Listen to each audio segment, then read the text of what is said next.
Shalom. My name is Yair Davidiy. I'm speaking to you from the land of Israel. Today we're going to study the book of Isaiah, chapter 3. And the message of this chapter is that the end is near. This is, been hearing this all your lives. And your fathers and your grandfathers were hearing it before them. And chronologically, the end is coming at some time or other. So the more we get on, the closer we get there. Nevertheless, indications are that the end is near, that we are getting closer to the end times, and that certain things, descriptions in the prophets concerning the end times are pertinent to our time to a great degree. At all events, this is the Bible, this is biblical prophecy, this is worth knowing, it is what we should know. It tells us things we need to be aware of, that are good for us, good for others, and also are interesting and enlivening and vitalizing. And this is our lifeblood. This gives us spiritual immunity against all the temptations and the attacks upon our beliefs and on our wholeness that we need to keep and we need to strengthen in order to overcome the adversaries that whose power is increasing from day to day and to a danger to all of us. So this is it. This is Isaiah chapter 3. He begins chapter 3 verse 1 in Isaiah. But behold, the Lord God of hosts is going to remove from Jerusalem and Judah both supply and support, the whole supply of bread, and the whole supply of water. And here he's speaking, addressing himself to Jerusalem and Judah. And it's a principle that the Torah always retains its simple literal meaning. Sometimes the biblical passages, things in the Bible, have allegorical significations. They are similes, they are metaphors for something else, something bigger than what it sounds like. And this is how the Torah operates. This is a message we get from Scripture. Nevertheless, is a principle that the literal meaning always remains there. It is always pertinent. And so Jerusalem and Judah, or Zion and Jerusalem, these represent the Jewish people in their time, the state of Israel, and in Jerusalem, centered on Jerusalem, at least demographically and spiritually, if not in every way. But nevertheless, this is a message, and this message is being spoken, and it is applied to the Jewish people, but also may have applications to the lost 10 tribes, to the other Israelites overseas in the USA, in Canada, in the British Isles, in Ireland, in Canada, New Zealand, Australia, South Africa, and other areas, also in Western Europe, areas of Western Europe which also pertain to lost 10 tribes, so amongst whom we find a significant portion of the 10 tribes of Israel, and who represent, in a biblical sense, the lost 10 tribes who are often spoken to, who the prophets address. With 12 tribes of Israel, these tribes divided into two different sections. The northern majority section that became the 10 tribes was taken into exile, lost consciousness of their ancestry, but nevertheless remained more or less together. In some cases they people recoalesced together, been split up, but they came back together. They are now to be found more in concentrated localities, as the Bible said they would be. And they are known as the lost 10 tribes of Israel. And in the end times they will return, they will acknowledge their identity, their ancestry. And eventually there will be reunification between them and Judah, that is the Jewish people. And this will come about, this is what prophecy says. We don't have to know everything, we don't have to know exactly how this will come about, how this will be. We just have to know that the Bible tells us that it will happen. And so it will. And this is what we have to take into cognizance, what we have to be aware of, and the task of us, of our organisation, Brit-Am, and all those who are sympathetic to us or supporters of us, should be to spread knowledge concerning the identity of the lost 10 tribes of Israel, because this affects all of us. At all events, he warns that in the end times there will be problems with supply of bread and supply of water. What exactly this is referring to, we do not yet know, but it could happen. And even now, there's certain reality we should be aware of. The state of Israel is very important to the Western world. The Western world, especially the English-speaking peoples, in ways they are not aware of, depend upon the state of Israel. The state of Israel helps them, is a bulwark against adversaries, and also enables them to keep their heads above the water economically through entrepreneurship and through the invention of new devices, compute and innovations in the world of computers and so on. And this is something we should think about and look into, because it has significance.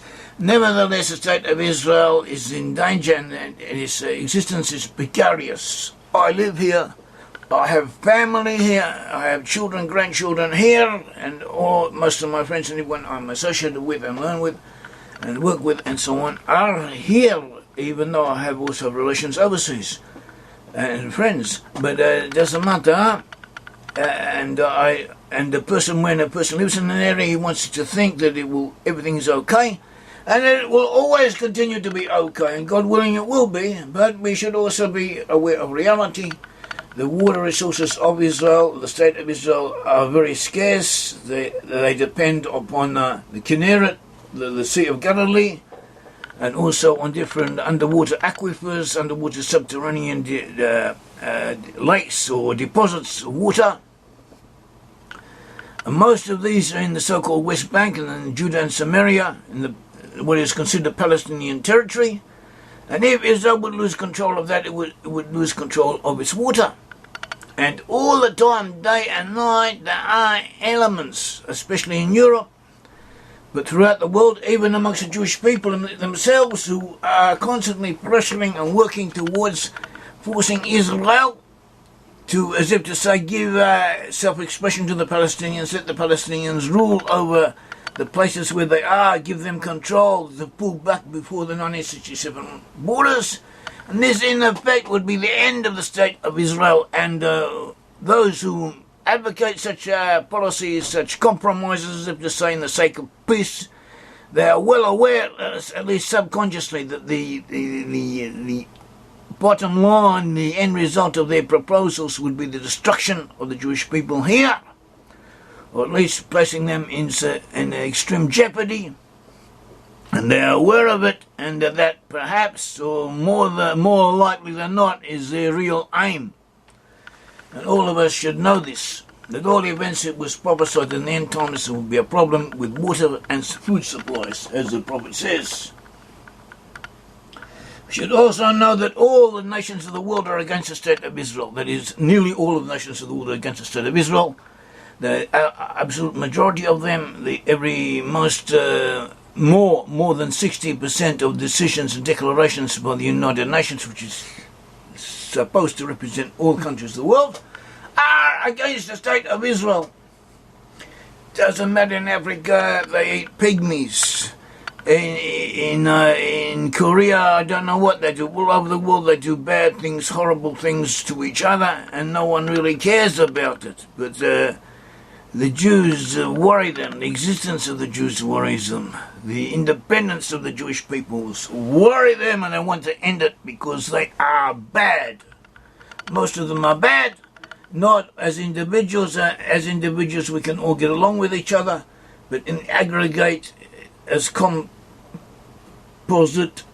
whole congregations, they are on the whole bad. They have bad motivations, and only good people are to be found amongst English-speaking descendants of lost tribes and peoples in Scandinavia and Holland, Belgium and France, along with individuals elsewhere. And even amongst these nations, the majority are not so doubtful, but a good portion, a significant majority, or a substantial minority, however you want to, however it is, in which in different cases the balance might be different, are descended from Israel, and most of the Israelites, on the whole, give expression to positive energies. concerning the Jewish people and concerning themselves and concerning the world in general. This is worth knowing, and you all know it. It's worth repeating because all of us tend to forget it.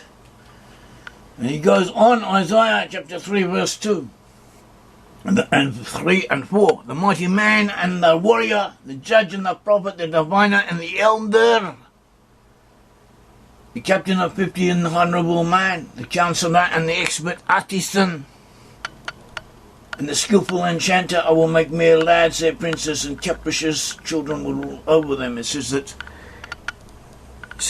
children will rule over you. Capricious children and babies. The version we have been quoting from is the NASB, North American Standard Bible. And this is okay, this is what we are using. But here and there, it's not their translation could be improved upon according to, if we're going according to literal Hebrew. Occasionally the King James Version is more correct. Also, the English is more appealing occasionally in the King James Version. And the King James Version says that boys will be their princes and babes shall rule over them.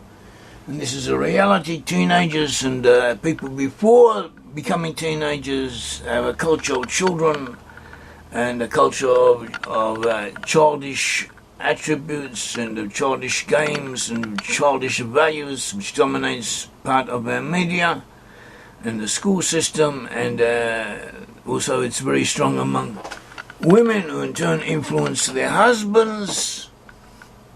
And this is the reality, and this is not positive, and it's not good, it's not the way things should be. Their kids rebel against us, they have claims against us, and maybe they are justified. We're not as good as we should be, but the kids don't know how to relate to us, and they're encouraged by their surroundings and by other factors to come against us because of our faults, whereas they should be more respectable and more considerate in these matters, and we in our turn should be more considerate to them. At all events, this is negative, and this is a description of our present society. Verse 5 goes on, and the people will be oppressed, each one by another, and each one by his neighbour. The youth will storm against the elder, and the inferior against the honourable. This too is a situation at present. Our neighbours, sometimes we have very bad neighbours, sometimes you get people who are a little bit crazy, or a little bit officious, or nasty, or interfering, or capricious, or envious, or criminal.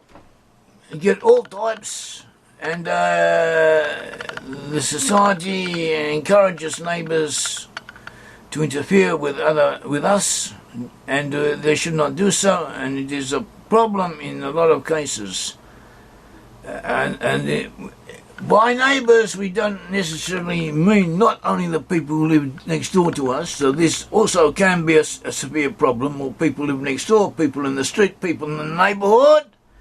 Also means people at work, people who we travel with, people in public transport, anyone we have a connection with. He is our neighbour in this respect, and a lot of people are difficult to get on with, and the culture of getting on with others is not developed. On the contrary, it seems to be going downhill, and no one really bothers to attempt to correct it, or to direct us, all of us, and other people as well, how they should behave concerning other people. So this is what the prophet says will be, and this is what the situation is. It also says in verse 6, when a man lays hold of his brother in his father's house, saying, "You have a cloak, you shall be our ruler, and these rules will be under your charge." He will protest on that day. It says in verse 7, he will protest on that day. There's a person requested to become an administrator or to take a position of responsibility, who will protest, saying, "I will not be a healer, for my house has neither bread nor cloak. Should not appoint me ruler of the people." And so people will not want to take responsibility. They will not want to do what they should be done. And the prophet is implying that this is wrong. A person should do what they can, as they can. and they should not always think about themselves. But this is human nature. We too in Brit-Am, we work, we do what we have to do for others, and we rely on selling books and on donations and whatever way we can to get by and to support ourselves. And when the support is not forthcoming or is coming forth in a lesser degree to meet our requirements, our minimal needs are in jeopardy and so on, we do sometimes lose our inner enthusiasm to continue promoting what should be promoted, even though this is our task, this is our duty, and we should have more faith in the Almighty that He'll help us get through. But this applies to all of us in different ways. We should believe in God, and no matter what, and do what we have to do, and trust in the Almighty.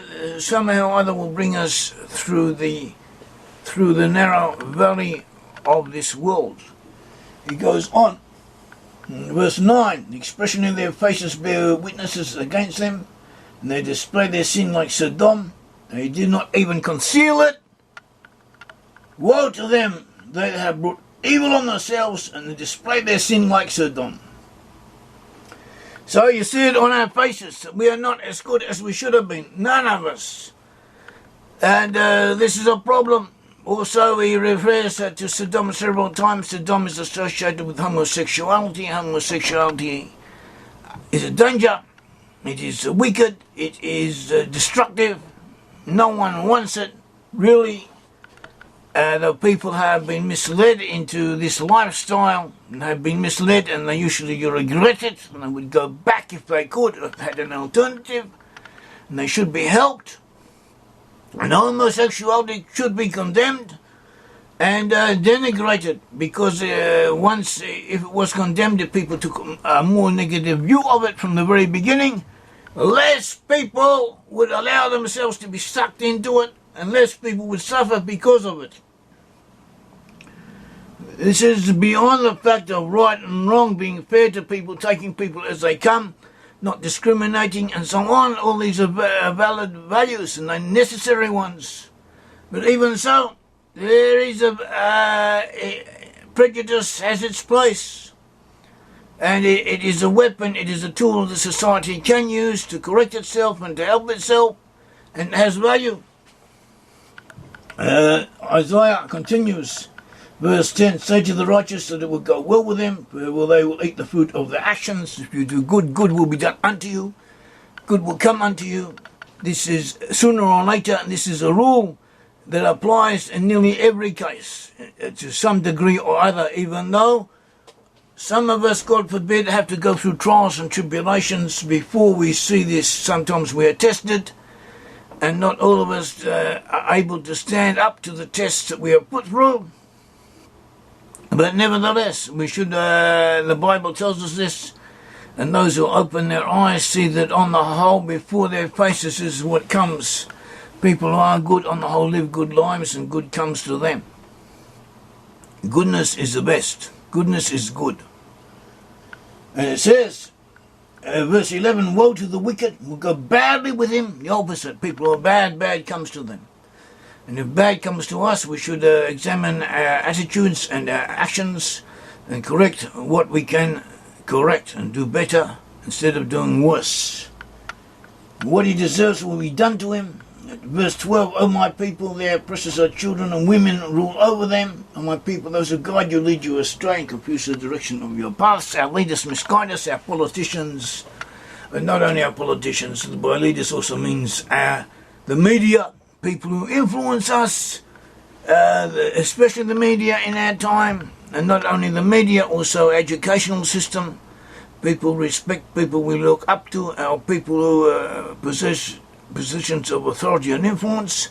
All of them are setting bad examples and telling us to act in ways that are contrary to how the Bible wants us to behave, and this is bad for us, and this is what we are being warned against, and this is a description of society in our time.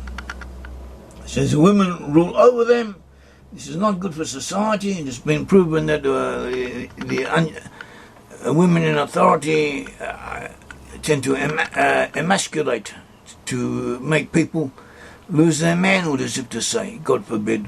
But psychologically, this is what happens. Even though on a day-to-day basis, we all know that women sometimes, or maybe often, are better than men.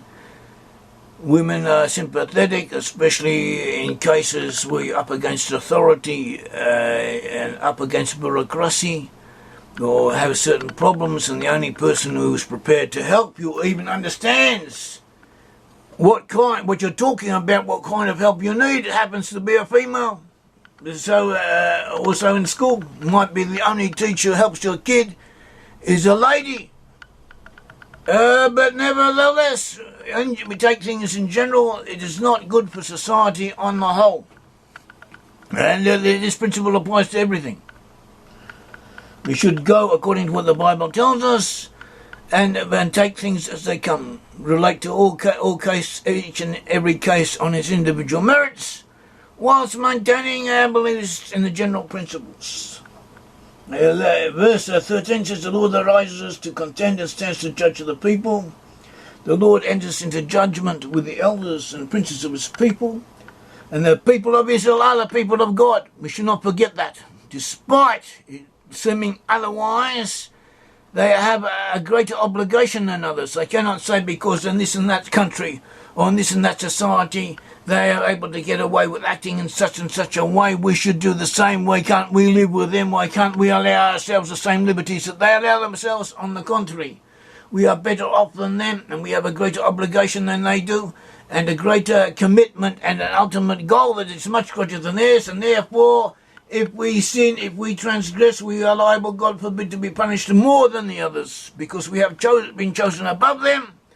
And noblesse oblige, people who have become nobility, God has chosen to be to have this inherent status, have a greater obligation than other people. And even if they didn't have obligations of their own, in their own right, and each and every one of them has his own obligations. And each and every one of us can meet their obligation in the best way they can and should do so.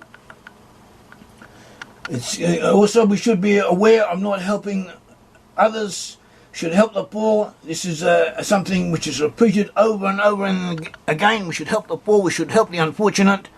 All of us, not all of us, many of us, and perhaps all of us at some time or other, we tend to take the situation, the attitude towards people who are poor, people who are indigent, people who are unfortunate, that in some way it is their own fault. They did not try, they do not want to help themselves. And that might be so in some cases, or it might be a factor, but it's not the whole story. And God tells us to help the poor, and we should do so.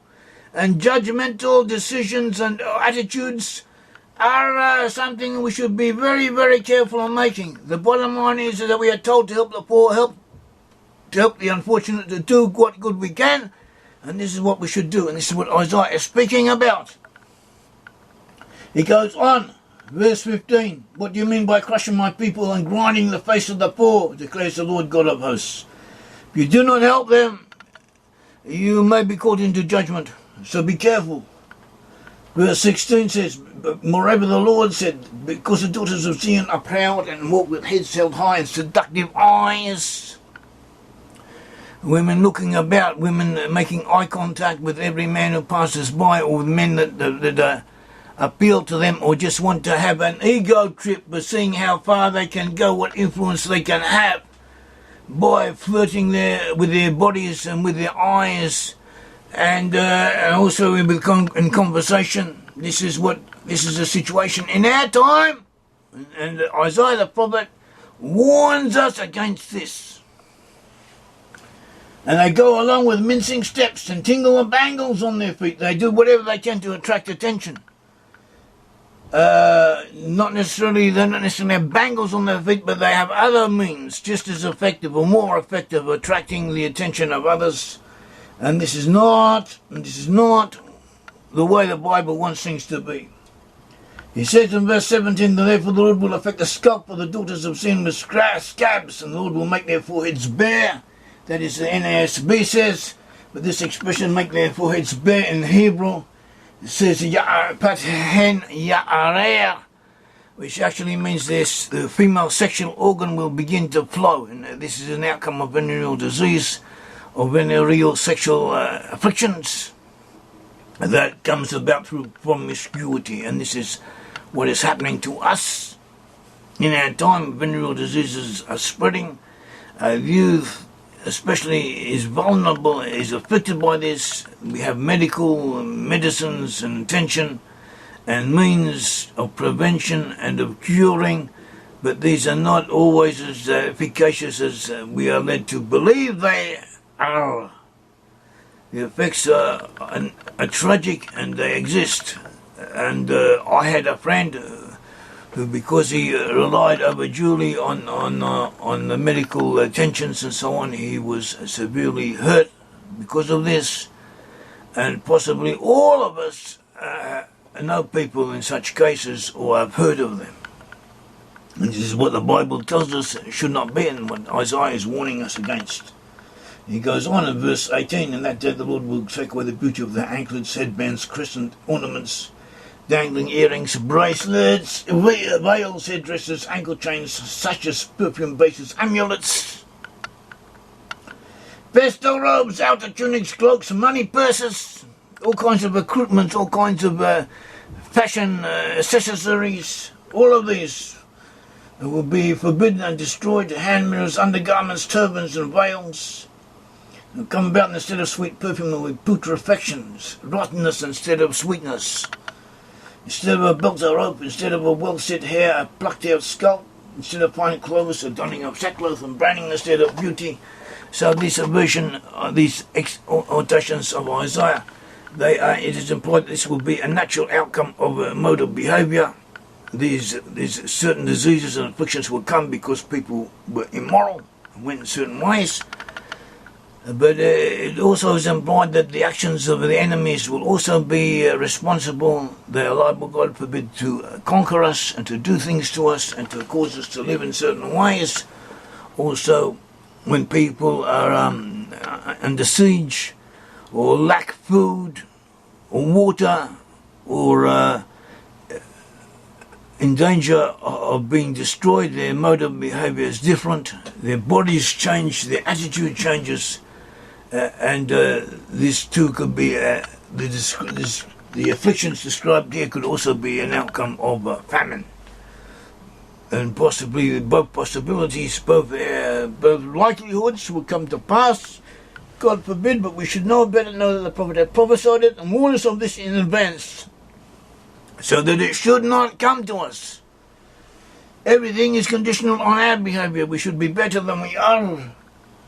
We also warn in verse 25 and verse 26, the last two verses of this chapter, "Your men will fall by the sword and your mighty ones in battle, and her gates will lament and mourn, and deserted shall sit on the ground." In other words, the nations of Israel will be deserted, they will be alone.